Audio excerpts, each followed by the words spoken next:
네, 안녕하십니까. 무슨 생각하고 지내 무생지 7화 돌아왔습니다. 김무입니다. 안녕하세요. 고성입니다. 네. 7월이 이제 또 돌아와 가지고 날씨가 굉장히 더워졌는데 고성 그간 어떻게 지내셨나요? 많이 덥죠. 오늘도 엄청 덥고 음. 엄청 습한 게 또 문제인 것 같아요. 맞아요. 너무 습해요. 네. 근데 여름이 여름이니까 '여름이 덥지 뭐.'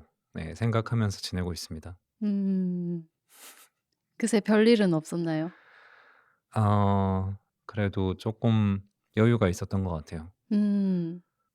의뢰가 들어온 일들이 있었는데 갑자기 연락이 없고 그래서 방학 아닌 방학처럼 또 7 월에 한꺼번에 몰려올 수 있으니까 음. '이때 좀 쉬어 놔야겠다.' 생각을 해서 음. 시간이 나면 30 분이라도 낮잠을 챙겨 자려고 하고 있고 밤에 오. 잠을 잘 못 잘 때들이 있으니까. 네네.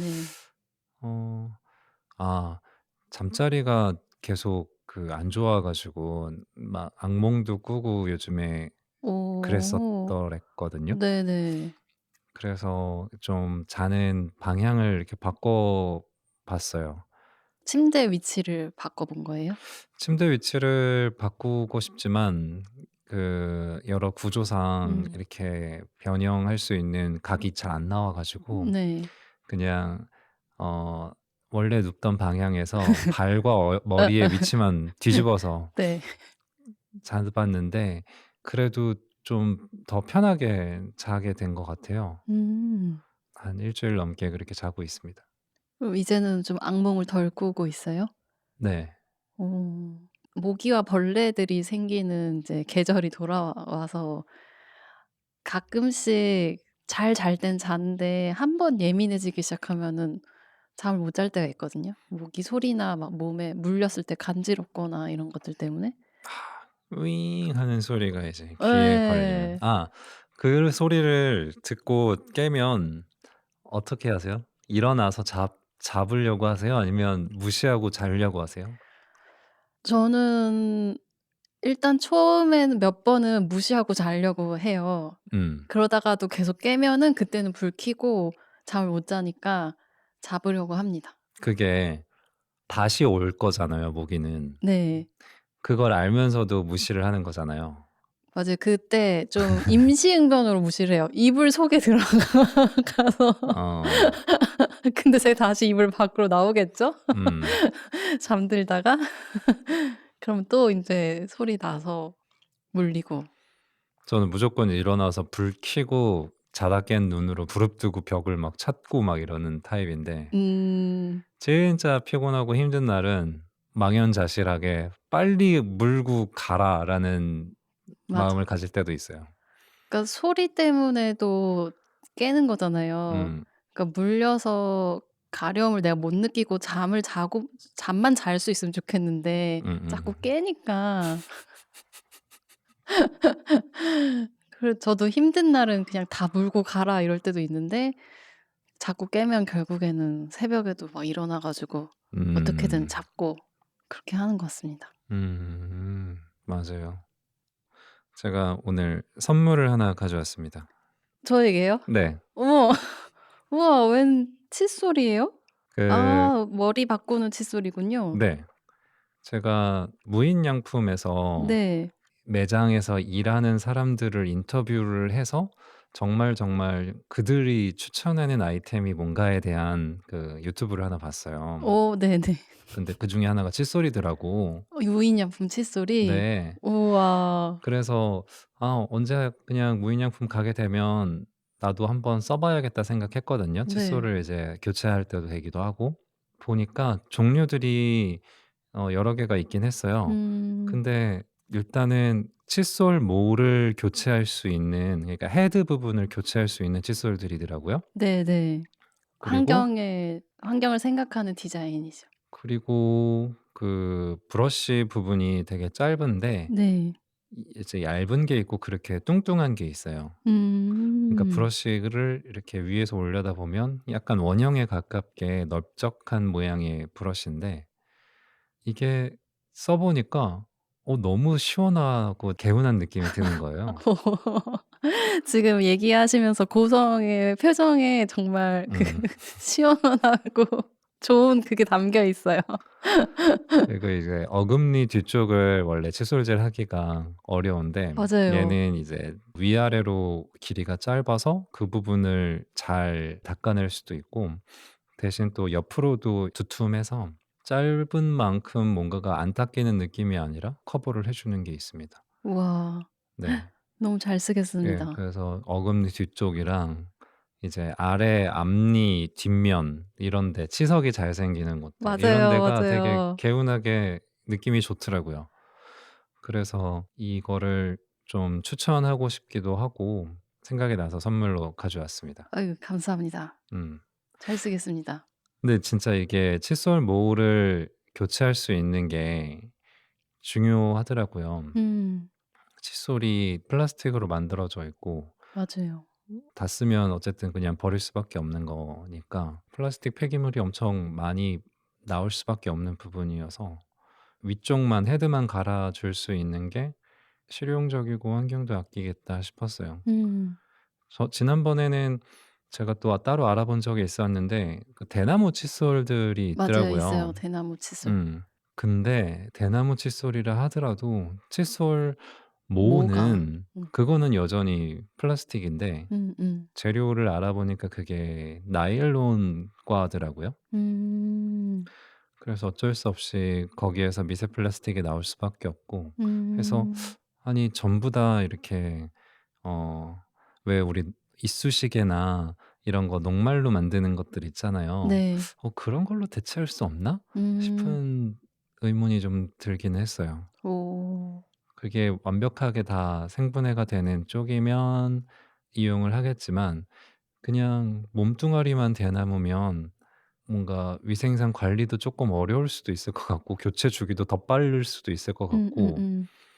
그게 정말 '탄소 발자국 쪽으로 맞는 환경. 말인가?' 싶은 생각도 음. 드는데 검색을 해 음. 보니까 이 교체형 칫솔을 만드는 업체들이 또 국제적으로도 몇 군데가 또 있더라고요. 음. 거기에서 이제 캐나다에도 어떤 업체가 자기네들의 어떻게 보면 왜 이걸 하는지에 대해서 설명하는 아티클을 웹사이트에 올려놓고 있었었는데 음. 오히려 교체가 생분해 대나무 이런 거보다는 더 환경에 도움이 된다라는 식으로 자기네들의 연구 결과겠지만 네. 네 그렇게 써 있는 거를 봤습니다. 음.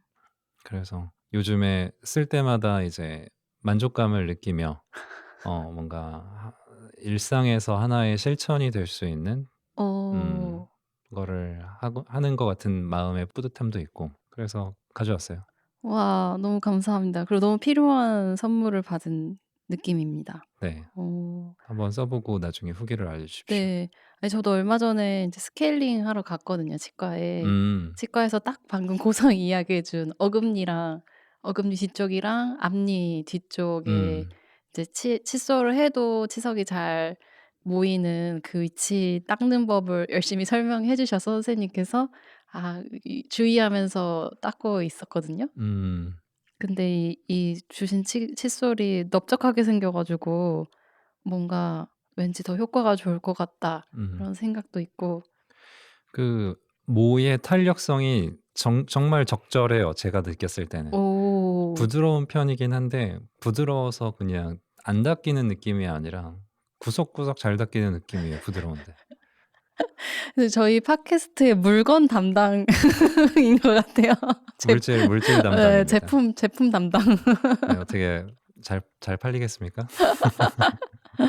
근데 이거는 정말 좋은 아이템인 것 같아 가지고 써 네. 보고 후기를 꼭 들려드리겠습니다. 네. 그래서 그 헤드 부분만 4 개들이로 따로 묶음으로 또 팔기도 하더라고요. 음. 그래서 다 쓰시면 수명을 다하는 것 같으면 교체하시면 됩니다. 네. 사실 대나무 칫솔도 써 봤거든요. 음. 환경 관련해서 여러 가지 생각들을 요즘 많이 하니까. 근데 제가 잇몸이 되게 예민한 편인데 대나무인 건 좋은데 어쨌든 그 칫솔 솔 부분이 저한테는 좀 안 맞아 가지고 이렇게 좀 몇 번씩 쓰다가 결국에는 더 안 사게 되긴 했었어요. 음. 그리고 계속 어쨌든 교체를 해야 되는 게 칫솔이 음. 그게 저도 고민이 있었거든요. 그래서 인제 위에만 바뀌는 칫솔들을 좀 보고 있었는데 딱 맞게 선물해 주셨네요. 따봉. 따봉. 네. 뭐 요즘에 또 다른 생활 밀접한 부분에 있어서 새로운 변화나 뭐 이런 게 있으십니까? 저는 변화일 수도 있고 아닐 수도 있는데 방금 이렇게 모기 죽이는 얘기했잖아요. 네. 근데 여름이 되면은 이제 공간 안에서 되게 많은 비인간 존재들과 공생해야 되는 음. 그런 이제 계절이 찾아오는데 벌레들을 보면서 어떻게 내가 이 벌레들을 대해야 되는지 늘 어느 시점부터 좀 고민이 있었거든요. 음. 그래서 좀 살생을 좀 덜 하고 싶은 그런 마음이 점점 생기는 부분이 있었어요. 그 단골 손님이 누굽니까 근데? 근데 인제 여름에 모두가 제일 많이 싫어하는 바퀴벌레가 저희 집에 인제 종종 나타나거든요. 근데 한 작년부터 바퀴벌레를 어 죽이지 않고 방생하려고 좀 노력을 해 보고 있는데 근데 사람들이 방생하는 걸 싫어할 수도 있을 것 같아요. 워낙 혐오스러운 이제 벌레라고 생각하고 있으니까 바퀴벌레를. 보통 익충과 해충으로 구분지어서 이렇게 하죠. 네네.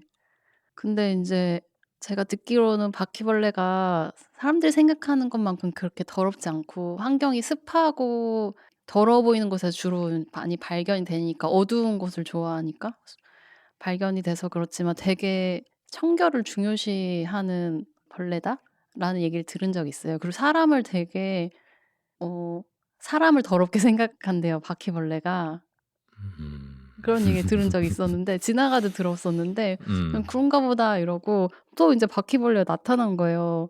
그래서 제가 바퀴벌레를 이제 잡는 방법이 있거든요. 그러니까 안 쓰는 공병으로 바퀴벌레가 이렇게 약간 멈춰 있을 때 공병 구멍에 이렇게 바퀴벌레가 들어갈 면적만큼 딱 바닥에 놓고 바퀴벌레가 놀라서 병 위로 올라가면 뚜껑을 닫아서 잠깐 가둬 놓고 아무 데나 방생하면 또 다른 집에 들어가니까 그 병을 들고 멀리 이제 산책하는 천변에 놓아 주는 그런 저만의 그게 그 과정이 있었는데 근데 사실은 인제 그 천변에 놓아 주기 전까지 바퀴벌레는 계속 갇혀 있는 상태고 그 사이 동안 거의 감금이나 마찬가지인 어떤 시간을 겪는데 제가 좀 징그럽기도 하고 다른 일 바쁠 때는 뒷전이 돼서 그냥 이렇게 모른 척하고 있다가 한참 후에 방생하거나 그런 적들도 있었거든요.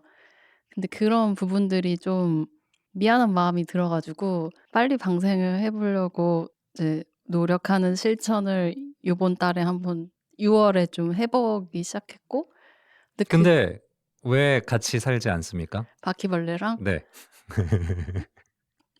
어쨌든 저도 가까이서 마주치면 무섭긴 하거든요. 그래서 내 구역엔 안 왔으면 좋겠는 마음도 있는 것 같아요. 그리고 근데 제가 그 바퀴벌레를 잡는 과정에서 예전에는 그렇게 유심히 들여다보질 않았는데 이번에는 유심히 들여다보게 된 거예요. 근데 진짜 바퀴벌레가 그 더듬이로 더듬이가 눈 역할을 하나 봐요. 그 더듬이로 빛도 감지하는 것 같고 어둠과 빛을 더듬이로 분리하는 것 같고 제가 잡는 과정에 이제 바퀴벌레한테 제가 갖고 있는 무언가가 닿았을 거 아니에요. 그러니까 진짜 열심히 닦더라고요. 이렇게 그 더듬이랑 이렇게 손으로 계속 이렇게 막 닦으면서 음. 그 느낌적으로도 '진짜 사람을 더럽게 생각하나?' 이런 느낌이 드는 행동을 이렇게 하는 거예요 바퀴벌레가. 그 아니 바퀴벌레는 다양한 병원균과 알레르기 유발 물질을 옮기는 매개체로 작용해 사람에게 해로울 수 있습니다. 살모넬라균, 대장균, 장티푸스균, 이질균 등 바퀴벌레의 배설물이나 사체 조각은 천식, 알레르기성 비염 등을 유발할 수 있습니다. 뭐 이런 내용이 있네요. 같이 음 살면 아플 거라는 이야기 같은데. 그게 친구가 다른 기사를 보내줬었는데 이게 인제 바퀴벌레가 죽은 뒤 껍질이 분해되면서 미세한 먼지가 나오는데 이게 알레르기 반응을 일으킨다는 주장이 있대요. 음. 근데 사실 알레르기의 원인에 대해서는 아직 정확히 근데 2019년 기사였어요. 아직 정확히 밝혀진 바가 없습니다. 근데 최근 들어 바퀴벌레 수가 갑작스럽게 폭증한 것이 아니라면은 문제가 되는 알레르기와 천식 환자들의 바퀴벌레가 책임이 있다는 거는 비약이 있다는 지적도 있다고 그런 기사도 읽었어요. 음. 아마 여러 가지 경우의 수가 있겠죠. 바퀴벌레 자체가 질병을 옮긴다기보다 인간이 만든 환경에서 살고 있던 어떤 위치에서 옮겨지면서 뭔가 옮아질 수도 있고 여러 가지 가능성들이 있지 않을까 생각을 해 보아요. 이 기사의 그 제목은 "바퀴벌레 고양이만큼 깔끔하다?" 이런 제목이에요. 바퀴벌레를 잡는데 굉장히 빨라서 실패할 확률이 더 높지 않아요?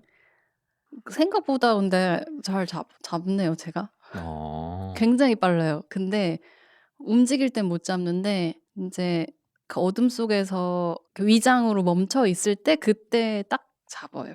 얼마나 민첩하시길래 제가 원래 거의 예전에 닌자 모드로 그렇게 잡는 겁니까? 원래 예전에 어렸을 때 곤충 채집을 진짜 좋아했었어 가지고. 아니 아까도 저 그 생각했거든요. 이렇게 죽이지 않고 방생을 하는 태도에서는 곤충 채집이 굉장한 학대이자 학살이잖아요. 맞아요. 어떻게 생각하십니까? 그렇게 생각해요. 초등학교 과학 시간에 지금도 아마 그런 게 할 것 같은데. 음. 곤충 잡아서 막 관찰하고 분해하고 음. 이런 것들 어렸을 때 많이 했었는데 그리고 제가 곤충 잡는 걸 진짜 좋아했었거든요, 어렸을 때. 근데 그때 너무 많은 학살을 제가 해 가지고 곤충들한테 그 업보를 지금 다 받고 있는 게 아닌가. 내 음. 인생에 생긴 고통의 어떤 일부는 어. 그때의 많은 희생들의 그 고통을 내가 받고 있는 거 아닐까라는 상상을 한 적도 있고 곤충들의 원기가 저한테 약간의 죄책감으로 있어요. 그리고 제가 곤충을 안 죽이게 된 이제 곤충 채집을 멈추게 된 때가 초등학교 때 가족들이랑 휴가 갔다가 꿈을 꿨는데 꿈에 산에서 진짜 산만큼 큰 고추 잠자리가 나보다 커진 고추 잠자리가 잠깐만요. 꿈에 네 아 꿈에서 꿈에. 네. 저를 인제 들여다보는 거예요. 오호. 그때 너무 무섭고 잠자리가 원래 무섭게 생기긴 했어요. 그쵸. 근데 저는 잠자리 잡는 걸 진짜 좋아했었어요. 그때 그 꿈 꾼 이후로 반성하고 안 잡게 됐어요. 어. 그래서 바퀴벌레를 이렇게 남들 보기에 유난스러울 정도로 방생하려고 하는 것도 그냥 어렸을 때 제가 했었던 것에 대한 여러 가지 감정이 좀 섞여 있어서 그런 것 같아요. 근데 그 와중에 또 모기는 막 나 물면 막 바로 잡고 이런 인제 복잡한 모순적인 행동들 안에서도 그래도 좀 그냥 마음이 들 때는 '덜 죽이고 싶다.' 이런 생각이 들더라고요. 음. 그러니까 나한테 직접적인 피해를 주는 것은 저는 인정사정 없이 죽이는 것 같은데 음음. 뭐 그 외의 것들은 다 방생을 하려고 하는 것 같아요 저도. 음. 뭐 집에 뭐 파리 한 마리가 들어오면 한쪽 창문을 열고 파리를 이렇게 몰아서 그냥 날아가게 음음. 한다거나 아니면 이렇게 날지 못하는 아이들은 아까 말한 대로 뭔가로 이렇게 이렇게 들어서 뜨거나 이렇게 종이 같은 걸로 이렇게 옮겨서 그냥 외부로 이렇게 하는데 그 채집 얘기가 나와서 말인데 네. 식물 채집하는 것들도 있잖아요. 음. 식물을 채집하고 어 식물학자들이 보는 그런 책들 보면 표본북이라고 만들고 그러나요? 네. 거기에 이제 막 모양이랑 막 이런 것들을 해 놓는데 그게 저는 매번 되게 모순적으로 느껴져요. 음. 이게 이것을 정말 아끼는 마음, 사랑하는 마음이 아닌 것 같아서 음. '이것도 하나의 생명인데 굳이 이렇게까지 할 필요가 있나?'라는 생각을 옛날부터 해 음. 왔었어요. 음. 그러니까 같은 맥락으로 동물원의 동물들도 우리의 맞아요. 하나의 유희로 엔터테인먼트로 그런 환경에다가 이렇게 가둬 놓는 건데 맞아요. 저는 똑같은 걸 식물원에서도 느끼거든요. 음음음. 그리고 정원을 가꾸는 사람들한테도 저는 같은 음. 시선을 갖게 돼요. 네네. 그리고 집안에서 화초를 키우는 거 화분에다 뭘 키우는 것도 조금은 연장된 맞아요. 생각이지만 저는 음음. 같다고 생각해요. 음음음. 되게 인간 나의 욕심과 나의 의도와 음. 나의 즐거움을 위해서 뭔가를 계속 변형시키고 옮기고 억제하는 그런 행위들이 있는 것 같은데 그걸 통해서 또 되게 모순적인 막 사랑에 대한 이야기를 한다거나 막 이런 뭐 힐링에 대한 이야기를 한다거나 이게 그렇게 들립니다. 맞아요. 저도 지난 5 월에 조카랑 동물원 갔다 그랬잖아요. 음. 그때 사실 되게 내적으로는 여러 갈등이 있었거든요. 동물원을 어렸을 땐 저도 너무 좋아하고 성인이 돼서도 되게 좋아하고 종종 갔었는데 동물권이나 이런 환경에 대해서 생각하다 보니까 동물원 자체가 좀 거부스러운 생각이 드는 거예요. 음. 근데 조카가 동물원 가자고 이렇게 할 때 '어떻게 나는 내가 생각하는 거를 조카와 나눌 수 있을까?'라는 질문도 있었어요. 음. 음. 근데 또 조카는 친구들이 누리고 있어서 알게 된 거잖아요. 누가 뭐 "에버랜드 가자." 막 이런 것도 유치원에 누군가가 얘기를 해서 알게 된 것 같아요, 음. 그런 장소에 가 있다라는 것을. 그랬을 때 인제 다들 누리고 있는 것을 자기만 누리지 못하면은 또 그 안에서 소외받을 거 아니에요. 그런 부분에서 음 조카의 경험을 원하는 경험을 내가 먼저 살았다고 음 그리고 내 가치관이 맞다고 해서 다 억압하지 않으면서도 그래도 '내 관점을 어떻게 제한할 수 있을까?' 그런 부분들이 왠지 앞으로도 계속 숙제일 것 같고 그런 생각이 있었습니다. 음. 근데 사람의 생각을 다른 사람이 어떻게 하기는 어려운 일이죠. 맞아요. 강요하거나 억압하려고 하면은 반작용이 더 생기는 것 뭐 같아서 커가면서 자연스럽게 보고 배우는 게 있겠죠 뭐. 음 그렇습니다. 음. 그러면 자연스럽게 다음 얘기로 좀 넘어가 볼까요? 지금 아주 안 자연스러운데요. 맞아요. 제가 갑자기 팔짱을 끼고 시간이 음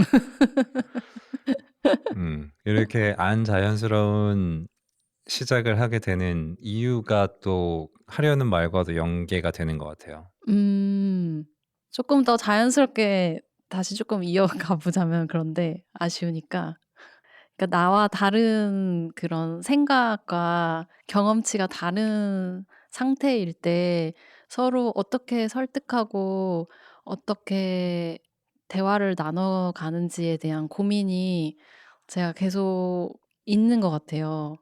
그래서 그런 부분에서 서로 다른 경험과 다른 관점의 사람들끼리 어떻게 대화를 나눠 가느냐?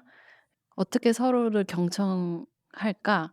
이런 얘기들을 쪼끔 더 나눠 보고 싶은 것 같습니다.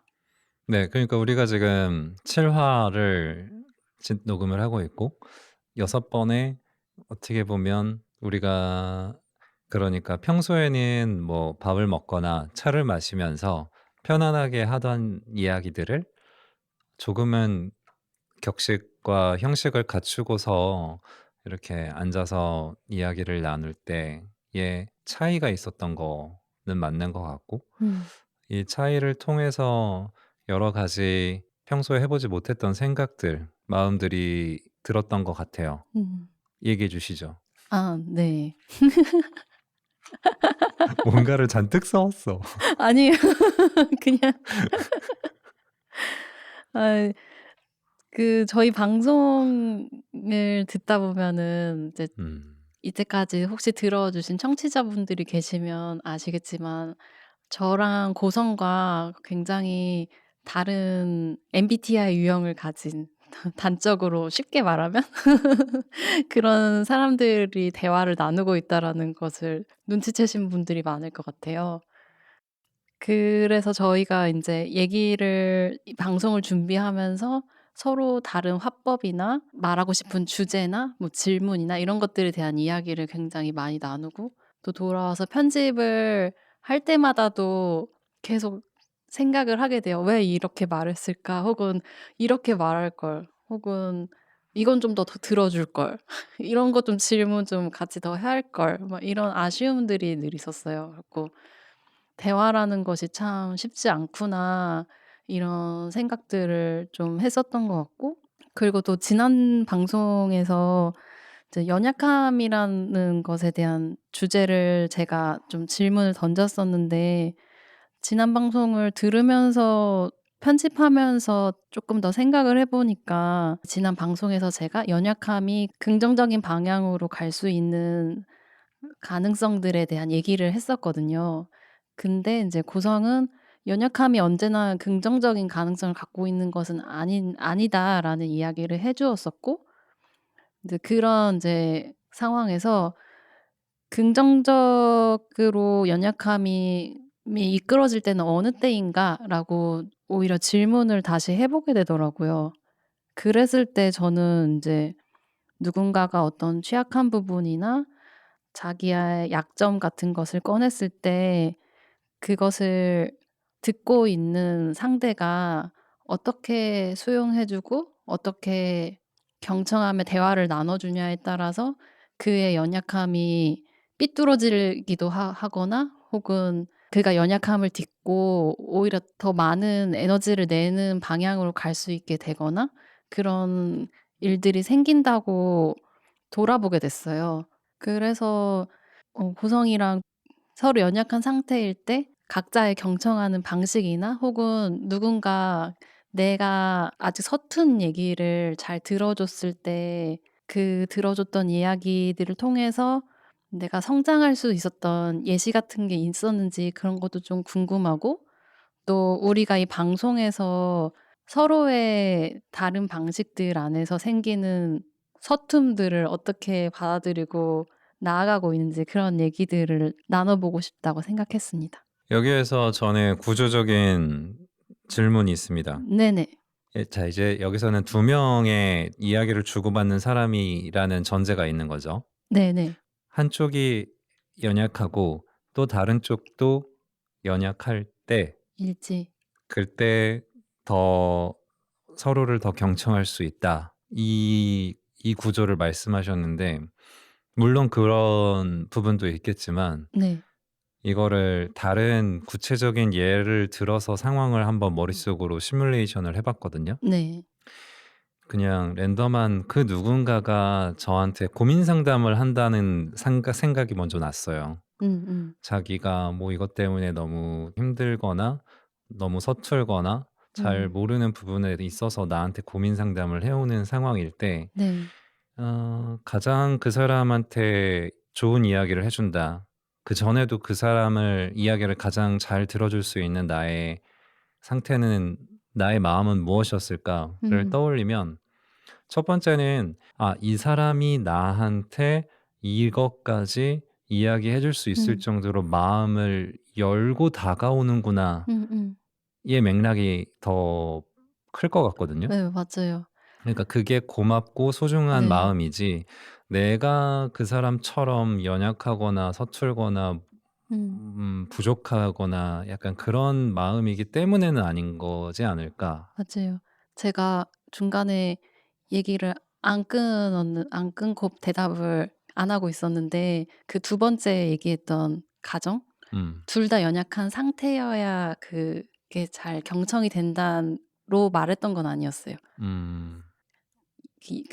연약한 상황이 어떨 때 경청이 가능하냐라는 질문이었는데, 음. 그랬을 때 고성이 말해 준 부분이 너무, 저도 그 부분에 너무 동의를 하고, 대신 누군가가 연약한 상태일 때 경청할 수 있을 때는 대부분 그냥 저의 경험에서는 그 연약함에 대해서 내가 어느 정도 이해하고 있거나 알고 있을 때였던 것 같긴 해 가지고. 좋은 예가 또 생각났어요. 지금 예예예. 말씀하신 거와 예예. 연관되는 게 뭐냐면 같은 아픔을 공유하고 있는 어떤 모임이라든가, 아 막 네네. 그러니까 알코올 네 중독자들의 맞아요. 모임이라든가 트라우마 치료 뭐 모임이나 그치, 그치. 그런 부분들. 그런 네. 류의 어떤 상처나 아픔이나 뭔가 이것에 대해서 공통의 경험, 공통의 음. 감정이 전제가 되면 음. 그 맘 나도 알아. 음. 너는 혼자가 아니야. 여기에 비슷한 경험을 하고 느끼는 사람들이 있어. 음. 어떤 고립감을 해소해 주는 맥락이지 않을까 음.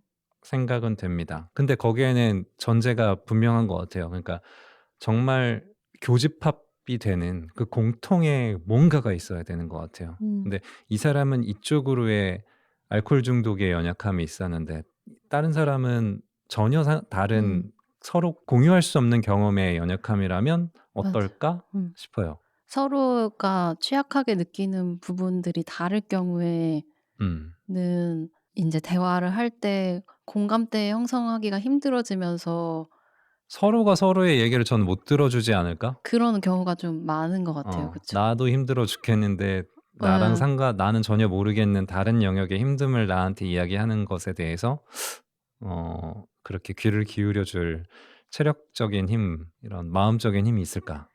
근데 또 어쩔 때는 그럴 때도 있긴 하잖아요. "나 경험했으니까 알아." 하면서 더 안 들어 줄 때 누군가가. 아. 그럴 때도 있지 않았어요? 경험. "내가 해 봐서 아는데."라고 네 하는 그런 네네네. 것들? 그런 것도 있죠. 예. 그러면 대화가 진짜 안 되죠. 그쵸. 그렇게 말할 때 제일 대화가 끊기는 길이었던 것 같아요. 뭔가 내가 용기 내서 뭔가를 말했는데 "그거 나도 아는데 그 정도는 뭐 이런 거야."라는 식으로 얘기한다거나 그래서 여기에서 질문이 있습니다. 네. 그런 경험을 많이 해 보셨습니까? 그렇게 말하는 경험 방금 얘기한 예. 꽤 많이 해 봤던 것 같아요. 그럼 그때의 마음은 나는 이렇다는 거를 상대가 알아줬으면 좋겠는 거에 가까운가요? 아니면 나는 이런데 지금 내가 모르는 것에 대해서 너가 새로운 시야를 좀 줘 였나요?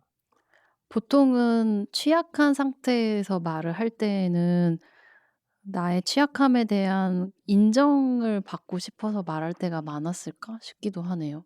근데 약간 음. 이건 케이스가 다른 것 같아요. 어떤 연약함에 대해서 말할 때는 내가 막 생각을 막 이렇게 이제 막 이렇게 굴리고 막 발전시키는 과정에서 더 나누고 싶은데 얘기를 하다가 대화가 안 되는 그럴 때도 있는 것 같고 어떨 음. 때는 그냥 감정적인 부분들 이해받고 싶어서 말할 맞아요. 때는 그냥 그런 게 아니라 그냥 "내 얘기를 들어줄 사람이 사실 필요했었어." 이게 나한테는 다 다르겠죠. 주요한 건데 그런 것 같아요. 음. 음. 지금 제 안에서 정리되는 거는 이게 두 가지 방향인 것 같아요. 모든 일에 정답은 없겠지만 네. 이게 두 가지 방향일 수 있겠다는 생각이 드는데, 음 내가 지금 내 시야에서 내 입장에서 볼 수 없는 다른 해결책을 다른 사람의 시선에서 다른 사람의 입장에서 이렇게 듣게 됐을 때 음. 이해를 하게 되고 하나의 국면을 다른 국면으로 발전시킬 수 있겠다. 이게 음. 1 번의 경우인 것 같고, 네.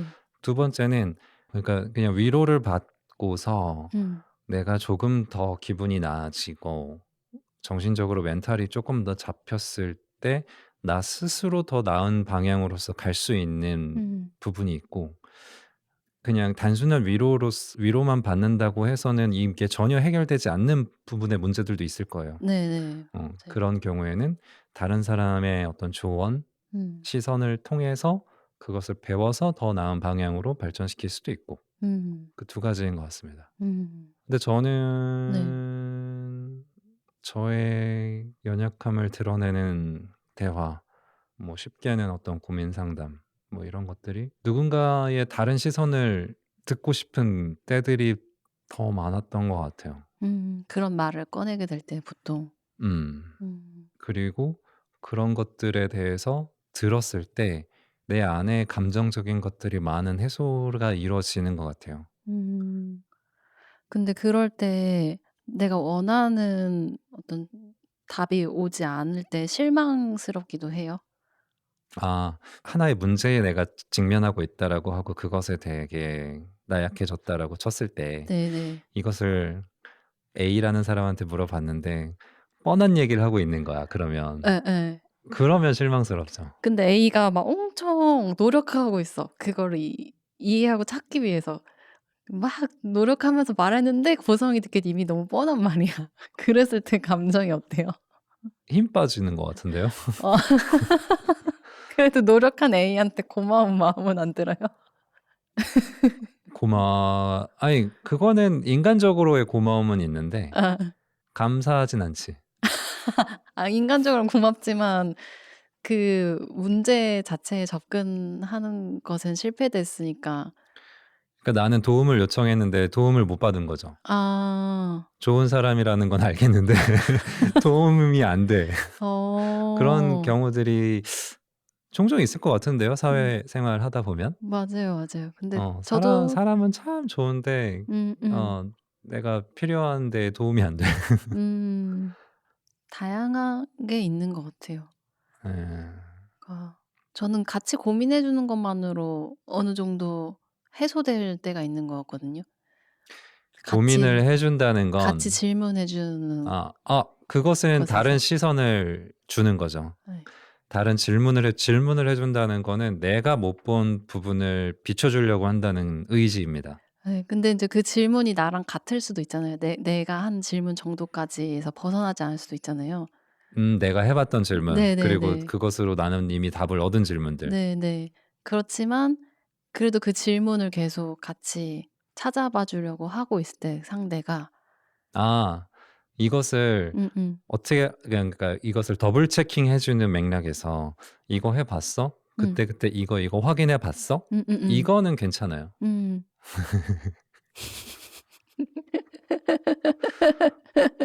우리가 같은 얘기하고 있는 것 같습니까? 아 네. 맞는 것 같습니다.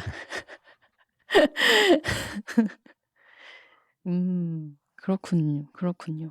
보통 저희가 대화를 나눌 때에는 감정적인 공감보다도 이 대화 안에서 어떻게 또 다음에 그런 '질문을 더 찾아갈까.'라는 목표로 대화를 방송에서는 많이 나누는데 그럴 때에 고성이랑 저랑 어떤 그 문제에 접근하는 순서나 흐름 같은 게 달라서 음. 빙글빙글빙글 계속 질문하고 돌아갈 때도 있고 혹은 어쩔 때는 그냥 쪼끔 더 깊이 들어가기 전에 멈춰질 때도 있고 그랬었던 것 같아요.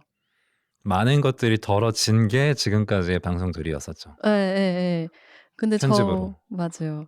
근데 저 같은 경우에는 인제 고성은 인제 MBTI에서 이제 굳이 분류하자면 T형이고 저는 대문자 T. 완전 대문자 T인지는 모르겠지만 T고 저는 F형의 인간이거든요. 근데 이거는 F와 T만의 문제는 아닌 것 같고 맞아요. 둘이 있을 때 어떤 의견을 주고받을 때 저의 개인적인 성향상은 맞아. 상대방이 잘 놓치는 것을 찾으려는 음음. 그런 성향이 있어요. 네네. 어떤 밸런스를 맞추려는 성향이 음. 있다 보니까 누구와 함께 있느냐에 따라서 저는 되게 F가 될 수 있지만 극 T가 될 수도 있는 것 같아요. 저 같은 경우에는 내용적으로는 그 밸런스를 맞추려고 노력해서 상대에 따라서 저도 되게 다르게 반응하긴 하거든요. 근데 기본적으로 내가 속으로는 그 밸런스를 맞추기 위해서 어쩔 땐 되게 냉정하게 생각할 때도 있고 그렇게 하더라도 말을 하는 화법에 있어서는 일단 "그랬구나."를 먼저 말하고 시작하는 타입이에요. 그리고 내가 아니라고 생각해도 일단 "응." 하고 대답을 무조건 긍정으로 일단 대답을 하고 계속 음. 듣다가 나중에 그것들을 종합해서 그렇지만 이런 부분은 그 사람한테 "노."라고 말하는 걸 저는 별로 좀 안 하는 편이고 "이렇게 이런 걸 들어보니 다른 방향으로 요렇게 생각해 보는 건 어떨까?"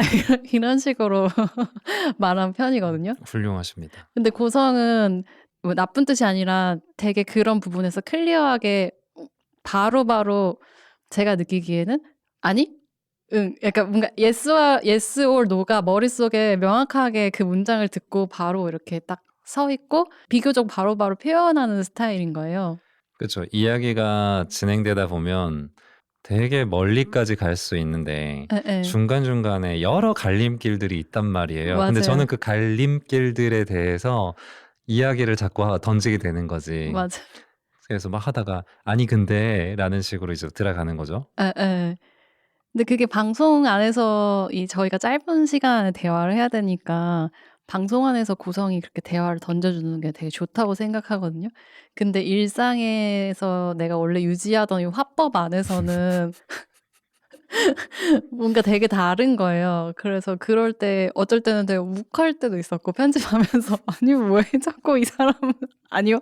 이렇게 부정적으로 생각하나 막 이럴 때도 있었고, 그리고 그게 제 화법이 왜 그렇게 되는지 돌아봤을 때 내가 말을 진짜 더 못하던 시기가 있었거든요. 어렸을 때랑 막 어떤 시점에 뭐 누구나 못하고 자라는 시기가 있겠지만 그럴 때 내 말이 이렇게 수용이 안 될 거라는 불신이 항상 저한테 깔려 있었던 경험치가 커 가지고, 그래서 특히 내가 어떤 생각 중인 것에 대한 걸 이야기할 때 누군가가 그거 아닌 것 같은데."라고 먼저 말을 하면은 방어 기제가 생겨서 내가 더 말을 이어나갔다가 계속 부정당할 것 같은 두려움이 저한테 있나 봐요. 그래서 그 부분에서 어떨 때는 더 생각하고 말하고 싶은 게 있을 때도 하지 않고 멈출 때가 있거든요.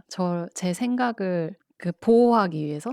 어느 정도는 들어줄 수 있는 사람하고만 얘기를 나누고 싶다라는 그게 저한테 되게 강하게 있어 가지고, 그런 부분들이 저 스스로 '다른 사람이랑 대화를 할 때 화법도 변하게 한 게 있었구나.'라는 걸 좀 느꼈어요. 말씀해 주신 상황을 저도 비슷한 경험을 한 것 같은데 외국에 음. 오래 있었으니까 음음음. 이게 딜리버리에 대한 고민을 진짜 많이 해요. 네. 내가 어떻게 얘기하든지 간에 이 사람이 오해를 할 수도 있는 거고 음음. 원하는 만큼의 완성도를 가지고 내가 어떤 전달을 못할 수도 있겠다. 음. 이게 너무나 그냥 기본 상황이기 때문에 맞아요. 이게 초반 몇 년에는 막 어딘가에 가서 누구를 만나서 뭔가를 얘기를 해서 뭘 가지고 와야 돼. 예를 들면 어떤 서류를 떼와야 음. 된다거나 아니면 뭐 그런 행정적인 일이 가장 많긴 했었던 것 같은데 네.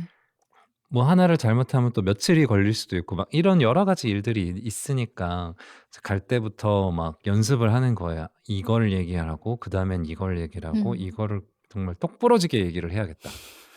이게 거의 삶의 디폴트였던 부분이 있었어요, 저한테는. 음음음.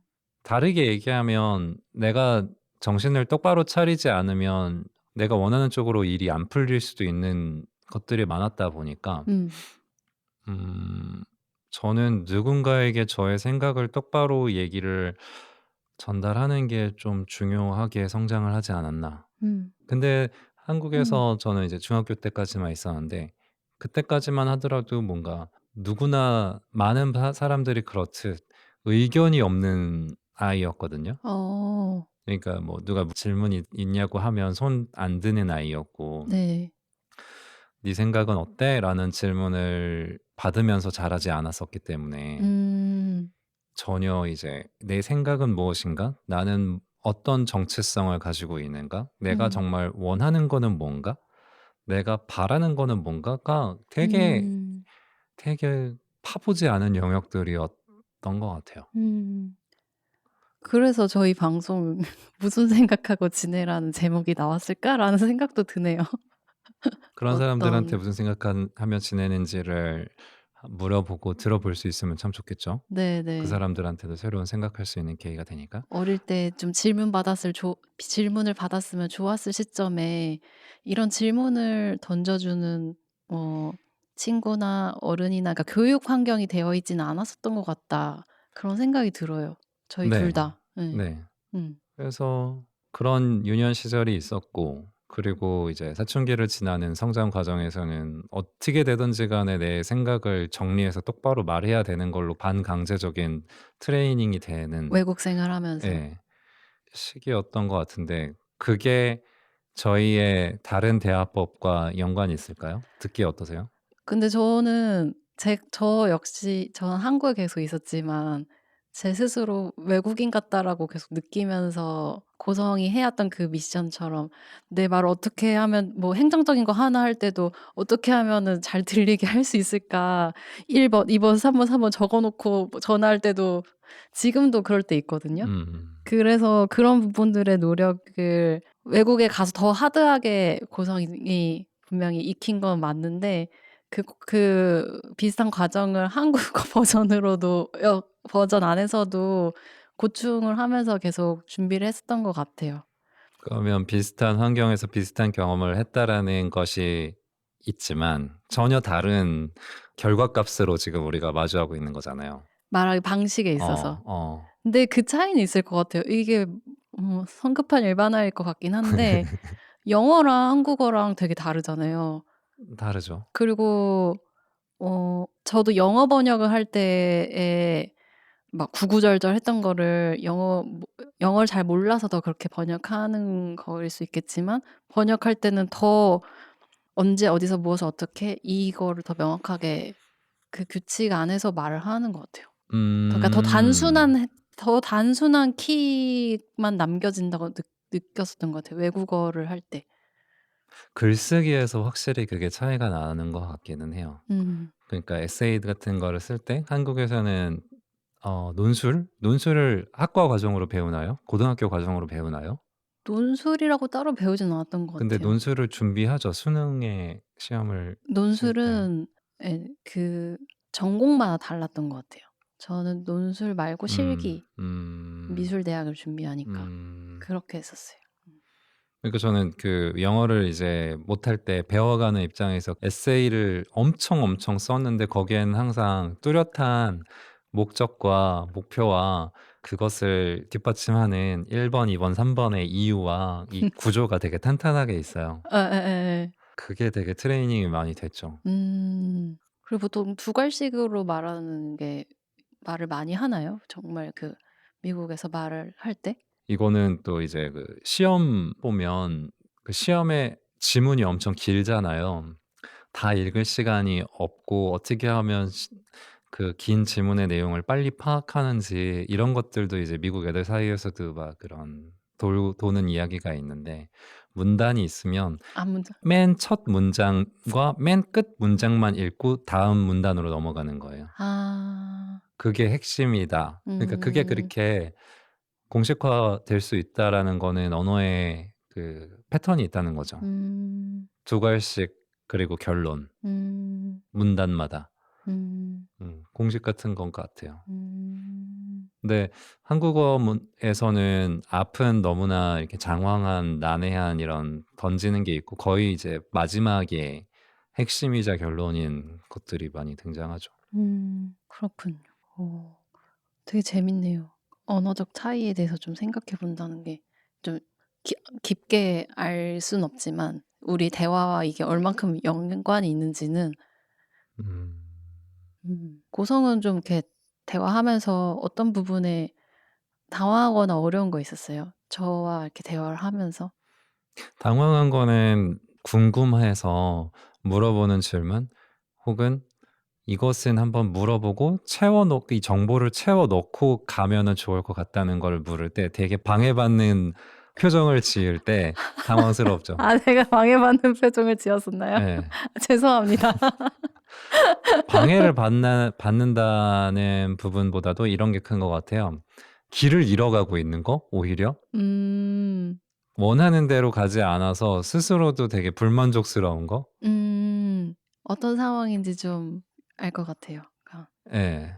그럴 때 저 스스로 이렇게 의심을 받는다고 한번 생각을 하면은 당황해서 머릿속이 하얘질 때가 있는데 종종 그럴 때가 있었던 것 같아요. 근데 인제 대화를 하면서 질문하는 게 너무 중요한 건데 그거를 제가 그 의심이 그냥 어떤 질문의 말에 대한 질문으로서 들어오는 건데 그 부분을 내가 말하고 싶은 이 어떤 전체 자체에 대한 의심을 받는다고 스스로 혼자 생각하면서 머릿속이 하얘지는 때가 종종 있었던 것 같아요. 그 고성이랑 대화할 때뿐만 아니라 누군가와 대화할 때 그렇게 될 때가 있고 그러면 좀 대화가 어려워지는 것 같아요 확실히. 정말 구체적인 예를 들고 하면은 쪼금 더 듣는 사람들이 이해할 수는 있을 것 같은데, 또 우리가 이렇게 그냥 느낌만 얘기해 가지고 또 장황하게 들으실 수도 있을 것 같기도 하고 한편으로는. 맞아요. 저는 제가 좋아하는 류의 대화는 이런 것도 있어요. 얘기를 할 때 상대방이 그것을 듣고서 뭐 피드백을 줘도 되고, 아니면 하는 중에, 제가 이야기를 하는 중에 물어보는 부분에 있어서 뭔가 새로운 시선을 준다거나 생각해 볼 거리를 던져 주는 것도 저는 좀 좋아하는 것 같아요. 그리고 그런 이야기가 뻗어나가려면은 이야기를 할 때 쪼끔 구체적으로 어떤 상황들의 면면들을 전달해 주는 게 되게 중요한 것 같은데 맞나요? 예를 들면 어떤 거죠? 그러니까 예전에 시간에 대한 질문하는 방송을 했을 때에도 뭐 제가 그냥 "시간이 특별하잖아요."라고 말하는 거랑 어. 제가 그때 그 같이 찍었던 친구랑 현장에서 막 소리를 녹음했는데 다시 전시장에 갔다 왔을 때 촉감 그때 느꼈던 촉감까지 느껴졌어요."라고 말하는 거랑 줄 수 있는 상상력이랑 정보값이 완전히 다르고 이 그쵸. 특별함이 내가 말한 특별함이 어떤 것인지 상대도 같은 걸 경험하지 않아도 '이 사람은 이런 특별함이 있었으면 나의 디테일은 뭘까?' 이렇게 생각하게 될 텐데 제가 가끔씩 말할 때 크게 말할 때가 좀 있기도 했었거든요. 음. 그런 사례들이 떠올랐어요. 음. 음. 저는 공감을 하고 싶은 거예요. 예예. 알고 싶은 거야. 예예. 뭐 빨강에 대한 이야기를 하면은 그 색이 뭔가 사과에서부터 나오는 것인가, 뭐 투 경기에서부터 나온 것인가를 알고, 이 사람이 어떤 정황에서 어떤 상황에서 그것을 왜 특별하다고 느끼는지를 이해하고 싶고, 이해가 돼야 대화를 할 수 있는 거죠. 음. 그게 더 재밌다고 생각해요, 저는. 음음음. 근데 "빨강은 특별해요."라고 만약에 얘기를 했다고 해서 그냥 이 사람과 상관없는 내가 생각하는 빨강의 특별함에 대한, 그 나의 경험 중에 빨강색과 연관된 거를 그냥 얘기를 하는 것은 상대방한테 맞춰진 이야기도 아닐 것이고, 그래서 하는 사람 입장에서도 재미없고, 재밌게 들을 수 있을 것 같은 이야기를 해 주고 싶은 부분이 당연히 있겠죠. 음. 그런 케미스트리도 없을 이야기를 혼자 재밌다고 떠들 순 없는 타입의 사람인 것 같아요. 음. 근데 저는 어쩔 때는 내가 빨강을 말할 때 이 사람은 그냥 '이 사람이 직관적으로 떠올리는 빨강은 뭘까?'라는 궁금증도 있거든요. 그래서 뭔가 크게 말할 때는 그럴 때도 있었던 것 같아요. 음. 그러니까 그게 저는 어려워요. 내가 특정해서 너무 말해 버리면은 상대도 너무 특정될까 봐 그런 부분들을 아쉬움도 있어서 처음에는 되게 크게 질문을 던지고 그 안에서 우연히 뭔가가 또 서로 발생하면은 그걸 가지고 계속 더 대화를 해 나가는 게 보통 평상시 제가 대화 나눌 때 하는 화법이거든요. 다 돌이켜 생각해 보니까. 근데 인제 이 방송 안에서 짧은 시간 안에서는 쪼끔 더 특정한 정보들이 주어지고 더 섬세한 얘기들이 주어져야지 디테일하게 이야기를 더 나눌 수 있는 것 같아요. 음. 그러니까 저는 이게 그래요. 막 남자들끼리 군대 얘기를 하면, 음음. 한 명이 군대 얘기를 한다고 쳐 봐요. 네. 그러면 군대에서 축구를 한 얘기를 했다고 쳐 봐요. 그거 여자들이 제일 싫어하는 얘기. 어 그렇다고는 하는데, 그러면 남자들이 뭐 예를 들어서 4 명이서 얘기를 한다고 쳐 봅시다. 네. 남자 1 번이 군대에서 축구한 얘기를 해요. 네. 근데 지금 김모 씨가 원하는 대화로 간다면 어쩌면 남자 2 번은 군대에서 뭐 휴가를 나갔을 때 한 이야기를 말할 거예요, 축구 얘기를 들은 다음에. 음음음. 근데 저는 제가 선호하는 거는 남자 2 번이 그래서 군대에서 축구한 자기의 이야기를 하면 더 재밌을 것 같다는 얘기예요. 음음음. 다른 축구와 관련된 다른 이야기. 네네. 그러니까 한 단계 더 좁혀진 거죠. 군대만 갔다는 공통점으로 이야기를 하는 것이 아니라 음음. 한 사람이 이렇게 2 단계 3 단계 디테일로 들어갔을 때 그 디테일 1 에서도 충분히 넓어질 수 있을 것 같아요. 음음. 근데 이게 그냥 한 단계만 공유를 하는 다른 이야기를 하면 물론 넓게 이야기는 할 수 있겠지만 뭔가 '같은 이야기를 같이 하고 있을까?' 음. 시간이 오래 걸리겠죠. 그 이 같은 이야기로 다시 또 돌아오면서 좁혀지기까지. 그러니까 '이 사람이 군대 가서 축구한 얘기하고 있네. 그러면 나는 군대 가서 뭐 한 얘기하지?' 이렇게 하는 거는 딴 생각이지 않을까? 음. 음.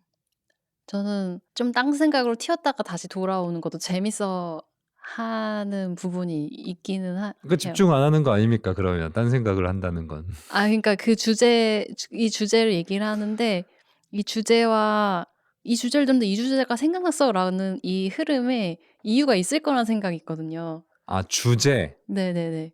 그러니까 군대에서 축구한 얘기를 이 사람이 했는데 그 얘기를 들으니까 '어 이건 축구 얘기는 아니지만 이 생각이 났어.'라고 얘기를 할 아니야. 때 아 미안해요. 맞아요. 저는 여기에서 우리의 차이가 있다라고 생각했어. 어. 지금 굉장히 중요한 얘기를 아 하셨어요. 그래요? 네. 김무 씨는 주제라고 생각하는데 저는 소재라고 생각하는 거예요 그거를. 어. 연약함이면 연약함, 뭐 빨강이면 빨강이라는 거 안에서 그 주제로서 뻗어나갈 수 있다라고 생각하고 계시고 저는 이거를 하나의 소재로 보는 거예요.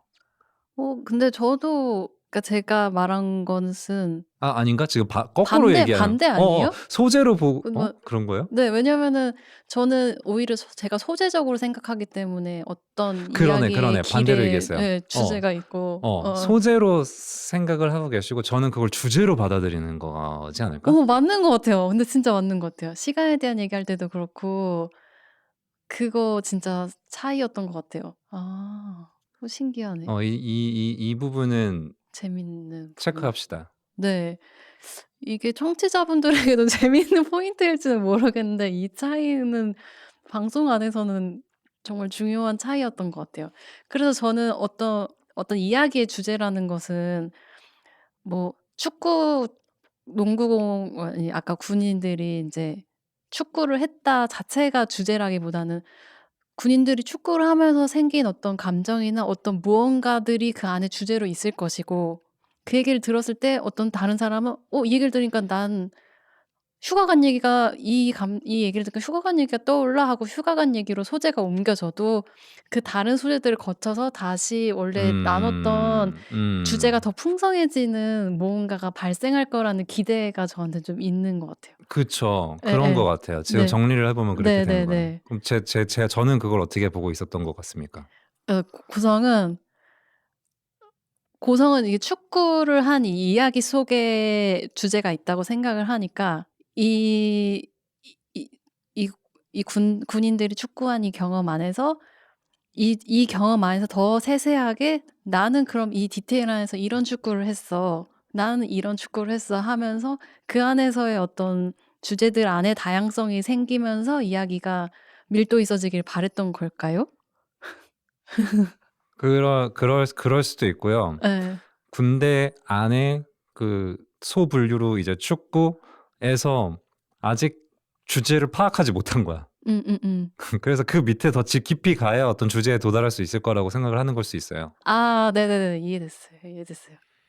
그러니까 주제에 대해서 생각하는 것은 비슷한 것 같아요. 그러니까 이거 축구 자체가 주제가 아니라 이걸 하면서 이 안에 우리가 뭔가 재미있는 걸 얻거나 깨달음을 얻을 무언가 주제를 만날 것이다라는 생각이 있는데 그거를 음. 만나고자 하는 방식에 있어서 이 이야기 안에서 더 좁히면서 이야기를 나가야지 그 음. 안에서 이 이야기가 나오는 거다라고 생각하는 거고 저는 이 축구 자체가 중요한 건 결국엔 아닐 수도 있는 거니까 이 이야기 안에서 내 어떤 우리가 발견하는 것들은 그러니까 이게 어디든 튀었다가 다시 돌아오면서 다른 이야기들과 비교를 해 보면서 그거를 찾아보자. 왜 '그렇게 될 수도 있다.'라고 생각하는 것 같아요. 근데 제가 느끼는 거는 이렇게 시간이 정해져 있는 방송 안에서는 고성이 생각하는 방식대로 하는 게 더 맞다고 생각을 하거든요. 그렇습니까? 예. 그렇게 좀 인 생각하게 인정해 주시는 인정하게 겁니까? 됐어요. 왜냐면 제가 원하는 말하기 방식은 너무 돌아갈 수 있거든요. 그러니까 저는 그래서 이 소재 안에서 정말 말도 안 되게 방대해졌다가 또 다시 돌아오는 것을 바라면서 그걸 그 이야기를 끌고 나가고 싶어 하는 건데 그러면 정말 어느 때는 음. 돌고 돌아서 돈 멀리 간 곳에서 멈추고 끝날 때도 있어요, 시간 안에서 대화를 나누기에는. 그것을 쪼끔 더 알기 쉽게 얘기하면 저는 많은 술자리의 대화들이 그런 식으로 간다고 생각하거든요. 아 뭐 약간 "어 나 생각났어." 이러면서 다른 얘기 갔다가 이렇게 돌아오는 거. 서로 그냥 자기가 하고 싶은 얘기들을 할 때를 물론 이건 극단적으로 밀어붙이는 아 거지만 술자리까지는 아닌 것 같아요. 저는 그런 아니 그렇다고 음음. 정말 남남처럼 다른 방에 가서 이야기하는 것처럼 하지는 않지. 네네. 다 서로가 서로의 이야기를 들을 수 듣기도 하고 음. 이것 때문에 그게 생각난 거기도 하지만 네네. 저는 그렇게 집에 돌아오면 약간 허탈하고 허무할 수가 없어요. 그런 자리가 되면. 술자리에서. 아 그런 대화들이 있으면. '뭐지 이건? 왜 가는 거야?' 막 이런. 어떤 느낌인지 알 것 같아요. 자기 얘기만 남은 나열식으로 어. 이거 생각해 "어 나 이거 생각났어." 하고 또 "나 얘기할래." 막 이런 자리 아니에요? 그렇게 생각하는 헛헛함? 그렇죠. 예. 그런 얘기하고 나면은 좀 힘들죠 저도. 그럼 그건 아닌 걸로. 근데 우리 방송에서 그렇게 아쉽게 사실 그걸 그 목표를 원했던 건 아닌데 여기까지밖에 말을 못 해서 나열식으로 대화가 끝났다 하고 아쉬웠던 적이 있었어요. 뭐 그렇다기보다는 저는 개인적으로 이제 편집하면서 들을 때 몇몇 지점에서는 내가 좀 더 적극적으로 질문을 했으면 더 풍성해졌겠다라는 포인트들이 매번 쪼끔씩은 있어요. 그러니까 그때 음음. 제가 뭐 이제 우리가 몇 시간 동안 녹음을 하니까 뭐 지쳐서 그런 걸 수도 있고 뭐 배고파서 그런 걸 수도 있고 아니면 잠깐 음. 집중력이 떨어졌을 때도 있고 그런 요인들이 있겠지만 또 다시 들으면 들리니까 네. 그래서 아쉬움을 느끼는 부분은 어쨌든 내가 더 질문을 해서 더 깊이 못 내려간 음. 것들이 있었죠. 음. 그렇군요. 재밌는 발견을 한 것 같습니다. 그 주제와 소재라는 측면은 오늘의 발견인 것 같습니다. 네네. 재밌습니다. 어 어 그러면 근황과 대화에 대한 얘기는 여기까지 네. 마치고 이거를 매회 해 봐도 재밌을 것 같다는 생각을 방금 했어. 리뷰하는 걸로요? 그러니까 아니면 우리가 무슨 대화를 어떻게 나눴는지. 근데 어 지금은 한 6회 정도의 분량이 쌓였으니까 할 네네. 수 있는 것 같고 그래도 한 2-3 회에 한 번씩은 해 봐도 나쁘지 네. 않겠다. 되게 대화 다시 중계하는 느낌의 어. 음 좋습니다. 그러면은 저희 본편으로 넘어가 볼까요?